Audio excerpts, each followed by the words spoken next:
Conversa de Redação está no ar com Eduardo Costa, Edilene Lopes, Malco Camargos e também o Ricardo Kertzmann. E a gente começa falando do 7 de setembro, né? Um movimento danado em todo o Brasil, uma multidão foi às ruas nesse dia da independência. As manifestações tomaram tons políticos e acabaram se transformando em grandes atos de apoio ao presidente Jair Bolsonaro, que disputa a reeleição. Eduardo Costa, eu começo com você. Como é que você viu essas manifestações de ontem? Bom dia. Bom dia para todo mundo. Júnior, como tudo na vida, tem o lado bom e o lado nem tão bom. Aqui como lá, aqui em Belo Horizonte como lá em Brasília, eu gostei muito de algumas coisas e nada de outras. Vamos começar aqui. Foi legal ver no palanque da Afonso Pena o governador do estado, o prefeito da capital, um candidato de oposição ao governo de Minas, junto das autoridades militares. Isso é respeito à data. Agora, foi assustador, perto da antiga sede da Itatiaia, no Bonfim, o Alexandre Silveira, que a gente sabe, passou os últimos 40 anos em carro oficial e com verbas oficiais, fazer um discurso em nome dos excluídos. Não, esse foi e é um incluído. Vamos para Brasília. Aliás, não é só Brasília, né? Na Praça da Liberdade aqui, no Brasil inteiro. Foi muito legal ver as ruas lotadas de verde e amarelo.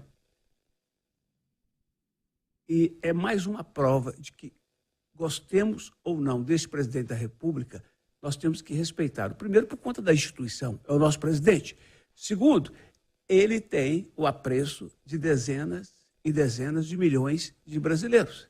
Então, ele merece respeito. Isso é muito legal. O problema é que não se ajuda, né?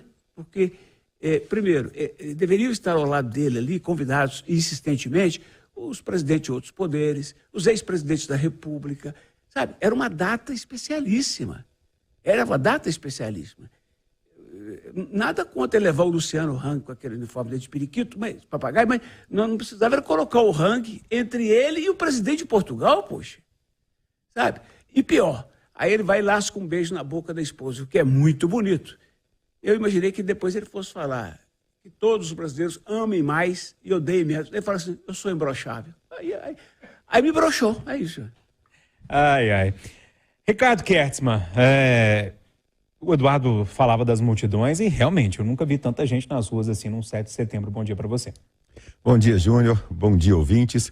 Bom dia, Edilene Lopes, que está aqui com a gente hoje. Estava com saudade. Bom dia, Ricardo. Eu também. Olha, foi um 7 de setembro histórico, né? Com altos e baixos, claro, para todos os gostos. Ô, Júnior, eu tenho escrito nas minhas colunas no Estado de Minas, no Portal AI, tenho falado muito aqui também na Itatiaia, que eu sou do tempo que a independência era o dia do Brasil, né? Não era um dia dos políticos ou de um político especial. Embora eu acho que isso tudo é muito triste, lastimável, né? A gente transformar o Dia da Pátria em ocasiões personalistas, mas é o que a gente tem para hoje e temos que tocar a vida assim mesmo. Bom, primeiro eu acho que a gente tem que enaltecer muito o espírito pacífico de todas as manifestações. Não ocorreu nenhum episódio de violência, isso é muito legal, é muito bom para a democracia. Eu saí de manhã para dar uma olhada nas ruas, muita gente, muita família, muita molecada, isso é legal a gente despertar o espírito cívico na criançada.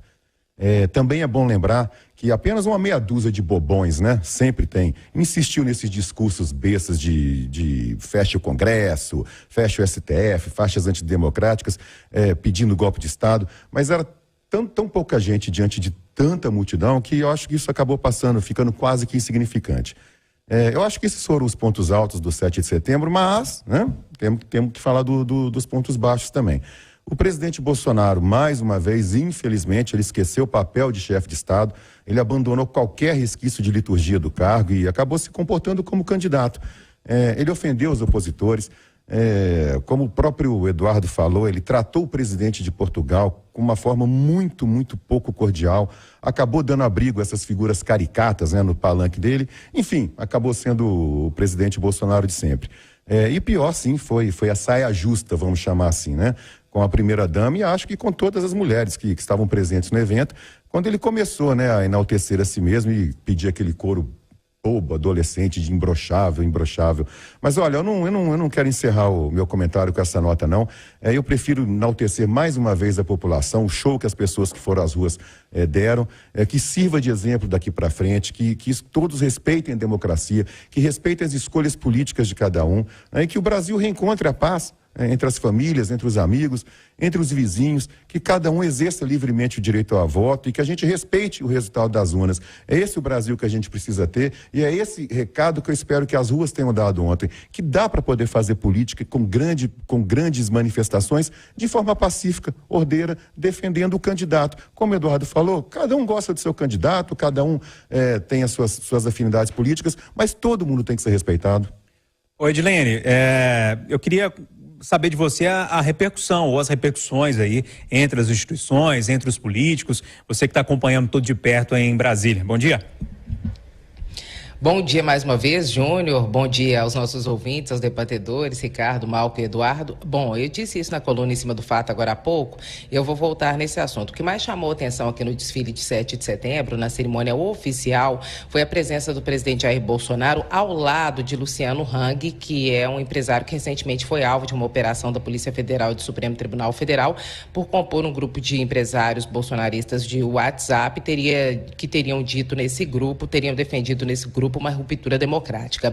A ausência dos presidentes de outros poderes, como o ministro Luiz Fux do STF, o presidente da Câmara, que é aliado de Jair Bolsonaro, Arthur Lira, e do presidente do Senado, Rodrigo Pacheco, também chamaram a atenção. E por que eles não compareceram? De acordo com o que eu apurei aqui com interlocutores dessas autoridades, eles não compareceram porque antecipadamente perceberam que poderia haver algum contorno político nessa cerimônia, que inclusive deveria ser estritamente institucional, e houve um questionamento sobre o uso político da cerimônia antes, e os presidentes dos poderes apareceriam ali naquela cerimônia questionável do ponto de vista não institucional, porque deveria ser institucional e acabou não sendo. Não, eles não compareceram e por isso eles não foram, exatamente por esse motivo, e hoje vão encontrar o presidente Jair Bolsonaro em uma sessão solene no Congresso. Chamou a atenção Bolsonaro ficar ao lado de Luciano Hang, ficar no cantinho o presidente de Portugal, que veio para a cerimônia do bicentenário. Foi um recado do presidente Jair Bolsonaro: olha, eu estou desse lado. E Luiz Fux compareceria sabendo que passaria o constrangimento de estar na mesma foto que Luciano Hang?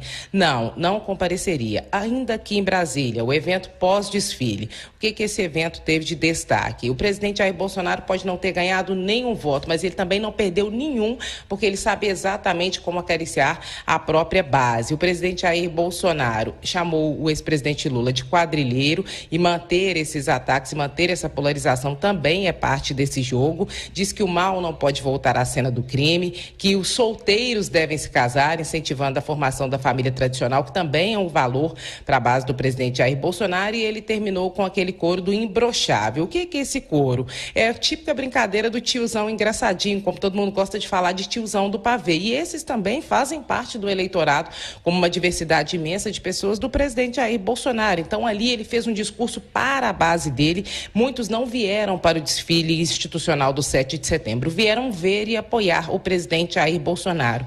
E principal, Júnior, Bolsonaro conseguiu dar bem o recado dele. O que ele queria com esse 7 de setembro, que ele já tinha dito no evento de lançamento da candidatura dele, que seria um evento gigantesco. Ele impressionou inclusive as próprias bases, que eles me disseram: Edilene, o 7 de setembro vai ser muito grande, até nós estamos com medo do 7 de setembro. Ele mostrou para os adversários dele que ele tem capacidade de levar muita gente para as ruas. É o que ele chama de data povo, que para ele vale mais que as pesquisas. E o presidente Jair Bolsonaro impressionou. Eu conversei com diversas pessoas que compõem a oposição ao presidente Jair Bolsonaro, pessoas comuns também, que ficaram impressionadas com o tamanho da base do presidente e que acham agora que ele de fato pode virar o jogo que diz as pesquisas e ganhar as eleições. Ou seja, Jair Bolsonaro fez direitinho. Ele deu o recado dele, mostrou ao lado de quem ele está, acariciou a base dele, mostrou que ele tem muitos eleitores e que é capaz de virar esse jogo. Esse, para mim, foi o principal recado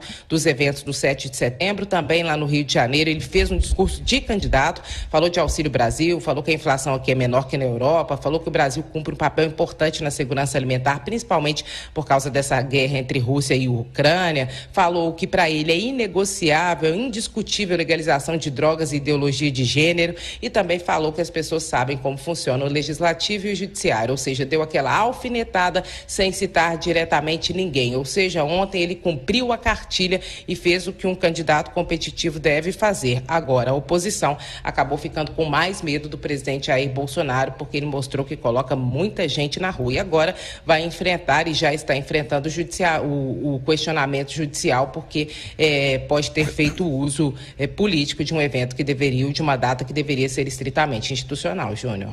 Ô, Mal Camargos, os contornos políticos dessa história, a Edilene já começou a traçá-los ali, falando dessa questão de levar a gente às ruas, dessa movimentação para mostrar força mesmo.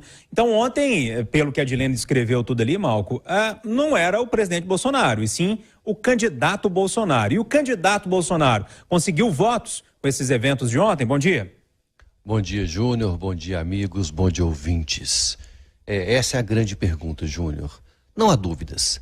Teve a apropriação de uma data nacional pelo presidente, teve a ausência de outras lideranças e poderes, teve também a lamentável comparação de esposas e teve também um machismo exacerbado no coro de imbrochável. Mas é inegável, tinha muita gente.